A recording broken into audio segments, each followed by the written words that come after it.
What's up, guys? Thanks for coming back to my channel. My name is Jay and this is Just a Girl Who Loves Crypto and Stocks. I have been gone for a hot minute, but thank y'all for holding on, and thank y'all for sharing this special day with me because it's my birthday. It's my birthday. It's my birthday. Woo! One time, two time.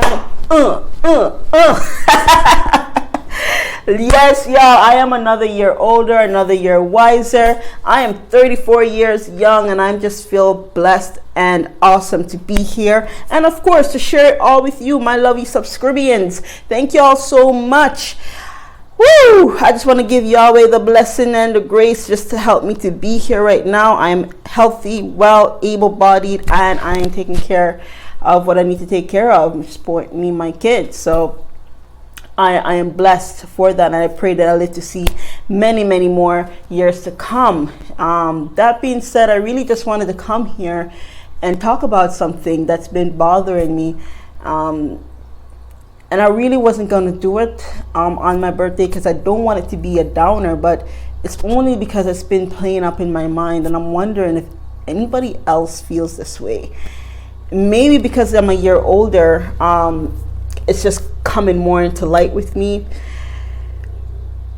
I'm hoping, because I don't want to keep feeling this way. But lately I've just been feel kind of down on myself. You know, I feel like anybody else can get me a certain way, but it takes me to put me in a certain mood. And I just feel like I've really been punishing myself because I've been asking myself, why am I not where I'm supposed to be? Why don't I have this? You know, I thought by now I would have at least a house. I just thought I'd be so much further in my life than I am now. And I don't know. I'm looking at myself like, where have I gone wrong? What could I do to improve my situation, my chances? And where do I go from here? Does anyone feel like that? Like, I don't know if it's my birthday because I'm feeling a year older and I'm just starting to see myself, not just for today, but maybe 10 years, 20 years from now, like where I want to be. Like 10 years ago, you couldn't get me answering these questions. I'd put down whatever answer that suit the teacher, whatever answers that suit them at the time. I'll just put that down as goals. But today, I'm actually looking at them like, this makes no friggin' sense. No friggin' sense. And just, I think a couple weeks ago, I was at work and I was holding a conversation. I was holding a vibe with this older lady. And I was telling her, man, I feel like I should have owned a house by now. I should have had a house by now. I mean, my son keeps telling me he wants a dog. And y'all saw my video. I went and posted up fish videos because I'm like, this is the best I can do right now because ain't no way I'm having a dog in this apartment, right? And I told him, I said, you know what, when I get a house with a yard, we can have a dog. But for now, just, you know, see with me and just be happy with this instead. And for the most part, he's fine. He loves the fish tank. He loves watching it. But it kind of hurts me in a way because I want to be able to provide that for them. I want to be able to provide that life for them, but it's got me questioning things. It's got me asking myself questions like, do I even want a house? What is the benefit of a house versus renting? Why should I put myself in debt? Because that's what owning a house is. You don't even own the house, just to come to think of it. And this is what I was telling to my colleague. I said, you know, I feel almost depressed because I want it because I've been told you should have it. I've been told this is what you need. And maybe that's where that want comes from. But in reality, I'm thinking, do I really need it? You know what I mean? Just because you've been told all your life that this is the Canadian American dream of owning a house, in reality it's not so. because you don't technically own a house. And I don't care what book you read, I don't care what analysis business person tells you, you don't own a house, and a house is not an asset. What you own is a debt. You own that mortgage. You don't own the house until you pay off that mortgage.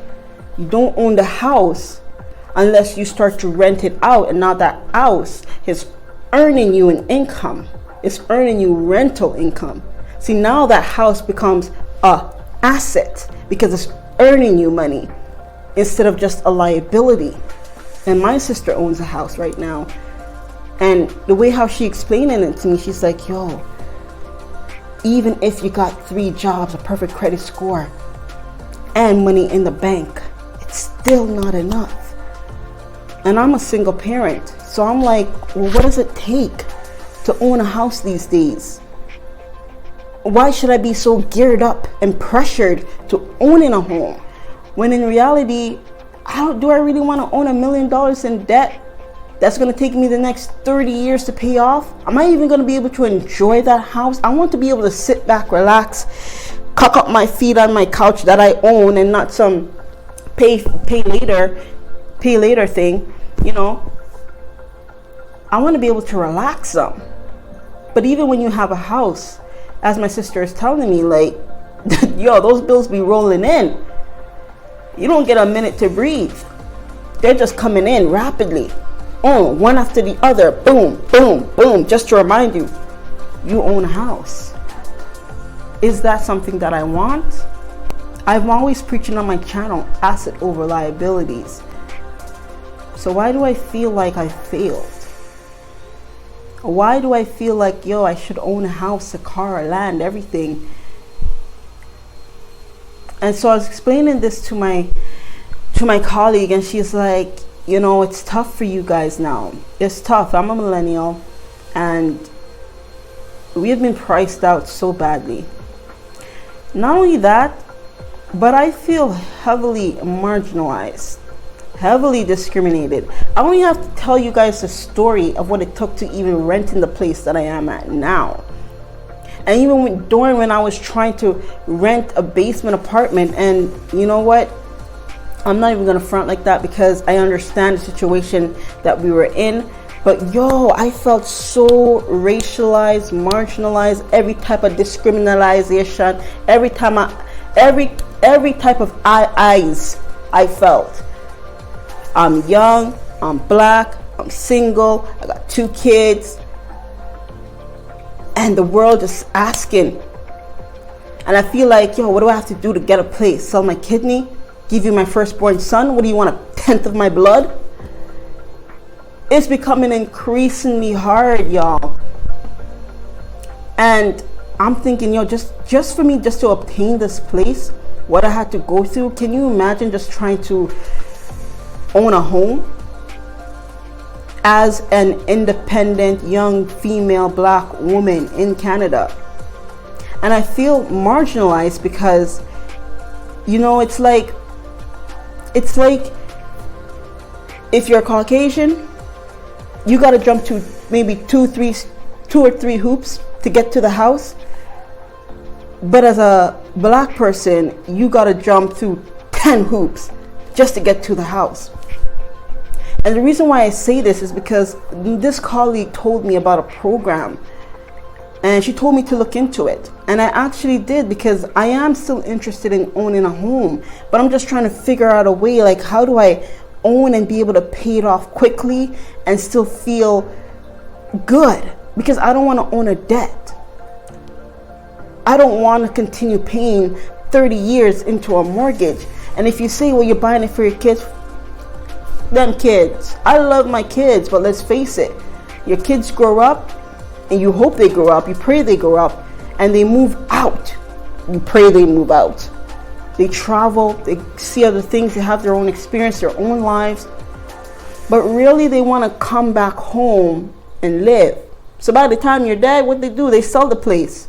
They sell the place, they pocket the money, and off they go. Sometimes, okay? So I'm thinking, I work all my life to pay this house off that I never end up paying off, just so my kids can sell it. if they choose to. What do I get? And I think there just has to be other ways in obtaining and building generational wealth. But what I feel like we're building isn't generational wealth.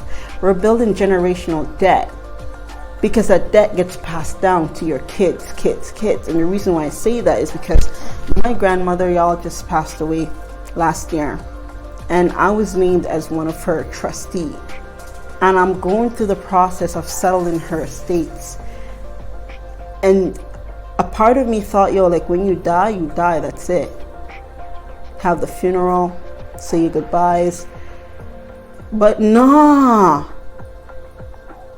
it's all about that.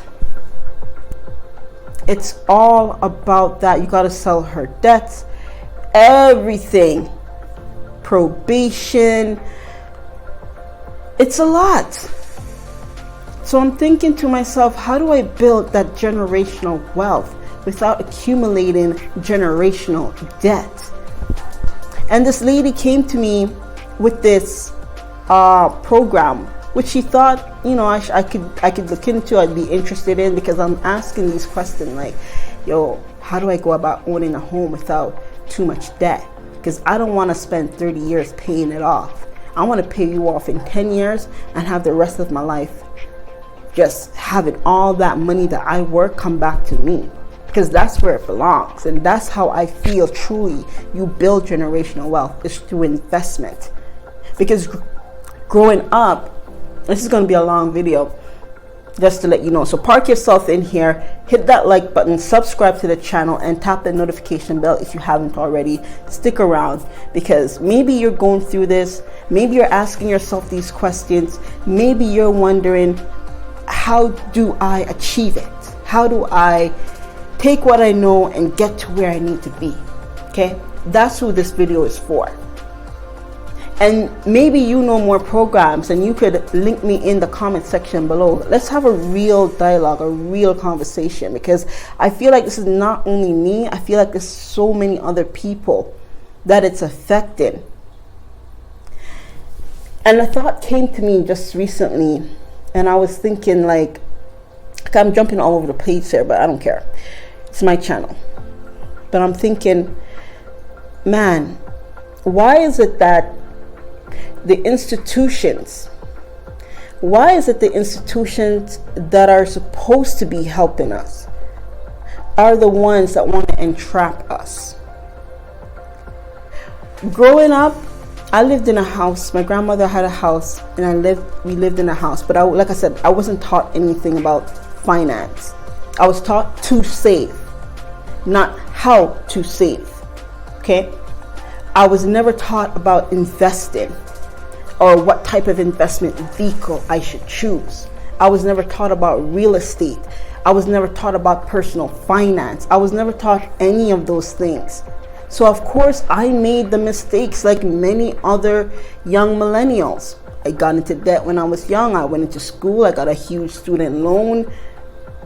I did so much dumb stuff. It's unbelievable with my money. But now I'm here, and for the first time I feel like I have more control over my money, but yet I'm still scared and I'm pessimistic as heck, because I don't want to make a mistake. But in order to make in order to learn, you need to make a mistake. You need to fall, so you can learn how to pick yourself back up. And in school, you're not taught to make mistakes. You're taught to be perfect, especially if you're black students. You gotta be 10 times above the other students. That's just how it is. That's how I was taught how it is. And I don't want that to be for my kids, but I don't want that to be for me growing up now into my later years. Like, I'm thinking I gotta do things differently. I gotta think differently. I gotta think outside the box. I gotta think how to beat the friggin' system, so the system doesn't beat me at the end. Because I watched my father, love him to death, worked and work and work, and in the end, the company he worked 20 years with let him go because of age. Yeah, after 20 years of service, of loyalty, in and out, they let him go. And he was forced to retire. And because he didn't know about anything financial, he's suffering right now at the hands of it. Poor money management, lack of financial education, you name it. He's in it. And I feel horrible. And I don't want to go down that route. I want to teach myself so I don't fall into financial traps. And the type of financial traps I'm talking about involves this program that I'm going to discuss. Because, and I don't know why this is, but I feel like, when you're poor, you are a target. And I don't want to say I'm poor, but being so marginalized, I feel like I am a target. It's easier to sit back and fail than it is to succeed. I walk out on my street right now, on every block, there's a loan shark place. You know those places. Get money fast, fast, fast. There's a pawn dealer or buy gold, we take gold. There's those type of places. And in some areas, they barely exist. But in certain parts of the GTA, on every block. And I should know because I almost feel guilty because I worked at one of these money places. I worked at them and I saw the people, regular people who worked hard, people who had sometimes 2-3 jobs. They would still come in and they still need an extra hand. And I felt like almost a drug dealer, y'all. The ones that say, hey, first one's free, but next one you gotta pay, because that's essentially what it was. First loan is free, but the next time you come, you gotta pay. And what they don't realize is the first one they take, maybe it's $100, maybe it's $300, but you gotta pay that gotta pay back from somewhere, right? That's that paycheck. Now the next time they come, I entice them. I said, hey, now you get maybe $750. And I'm praying to God, they say, no, that's good. But what do? They take it. I don't know their reasons. I don't ask those questions. I just know they take that money and I see them again the next week or the week after that. And they go back from paying. They borrow $750 and they probably got to pay back, like, this is like back in the day before all the regulations in the payday loan industry. But they got to pay back like 9 something. That's a third of their paycheck going right back to these places that are supposedly geared to help them. And before you know it, it's their entire paychecks that are going back to these places. Coming back, reloaning, retopping, because once they finish paying off, they don't have no money. So they got to borrow more and more. And then they go to another place and another. And here comes the deadly cycle. So when I went into this program and I looked at it, if I didn't know better, if I didn't take the time to begin to educate myself about the financial system, I'm not saying I know a lot. I'm not saying there's so much more for me to learn, but I am willing, because I see now the financial traps the system has set. And if you're not wise to them, you fall prey to them. Those fast money places, they're a financial trap. I don't care if you only go there one time. All it takes is one time. Because now you think, well, if I slip up again, I can just go back. And it takes away from you doing the hard work of actually putting down money and saving for a rainy day.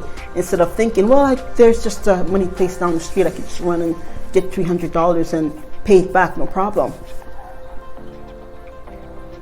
Right? And as a black person, I feel like when you're trying to own a home, there are so many financial traps that you fall into. I don't want to keep saying that word, but the struggle is real. There are so many financial traps you fall into, and if you, without the knowledge, you fall prey quickly. If I didn't know what I knew now, looking at this program, I would think it was a godsend. And I'm going to show it to you. And this is not to discredit anyone who is looking for a home. I only want to open up your eyes because I want you to see financial pitfalls. I want you to be able to understand them. So if you decide to take the risk and do it anyway, then at least you have a clear understanding of what you're doing and what you're doing it for. Be doing it for something. But a lot of us go into these financial traps only to figure it out at the end what they are. And by the time you figure it out, you're knee deep into it. And it's so hard to get out. Take a look.